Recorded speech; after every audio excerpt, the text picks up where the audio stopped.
400 kilo ng nabubulok na bangus kumpiskado ng otoridad sa Magsaysay Fish Market sa Dagupan City. Yan ang tinutukan live ni Joan Punsoy. Joan?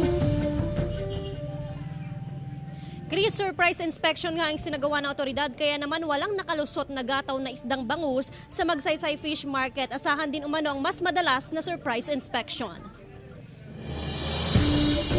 Nakumpiska ng otoridad ang 400 kilong gataw o nabubulok na bangus sa Magsaysay Fish Market sa Dagupan City.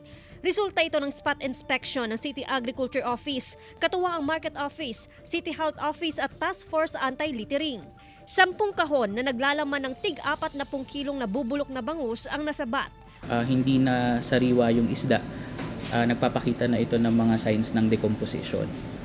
So hindi na base doon sa naging assessment ng ating mga kasamahan from the Sanitation Division, hindi na ito safe para kainin pa ng tao.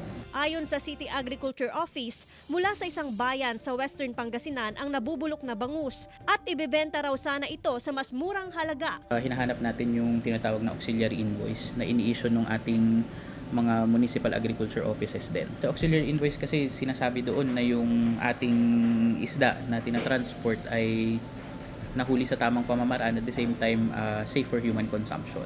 Apektado umano ang mga tendera ng bangus sa Magsaysay Fish Market.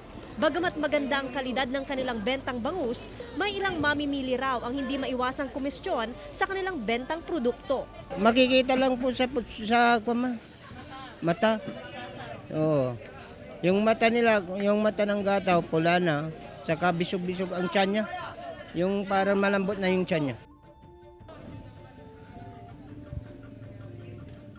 Chris, sabi nga nila dapat gamitin daw ang senses upang makilatis itong kalidad ng isdang bangus. Physically, dapat maayos at sariwa na sa paningin. Importante na pulang hasang at puti itong mata. Dapat rin ay walang maamoy na nabubulok mula nga sa isdang bangus. Dapat yung laman ay firm, ibig sabihin hindi lasog-lasog, especially sa may tiyan.